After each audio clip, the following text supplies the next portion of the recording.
Over ટેસ્ટમાં ભારતની રોમાંચક જીત. નમસ્કાર, સ્વાગત છે આપનું આરબી ન્યૂઝના ટોપ સમાચારમાં. હું અશ્વિન રાઠોડ. ઓવર ટેસ્ટમાં ભારતની રોમાંચક જીત. Series 2-2 draw. ઇંગ્લેન્ડે 1 કલાકમાં 4 વિકેટ ગુમાવી. સિરાજે ચોથી ઇનિંગમાં 5 વિકેટ લઈને મેચનું પાસું ફેરવી નાખ્યું. શિબુ સોરેનને શ્રદ્ધાંજલિ આપવા માટે પીએમ મોદી સર ગંગારામ હોસ્પિટલની મુલાકાતે ગયા. રાજ્યમાં 3 દિવસના શોકની જાહેરાત. પાકિસ્તાનમાં પૂરે મચાવી તબાહી. અત્યાર સુધીમાં 299 લોકોના મોત અને સેંકડો લોકો બેઘર થયા.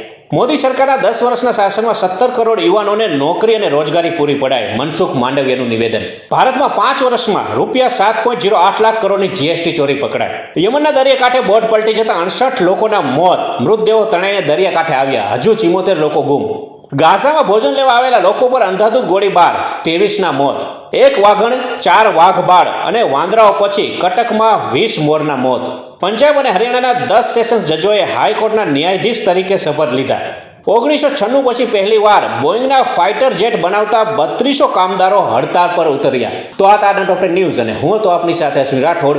જય હિન્દ, જય ભારત.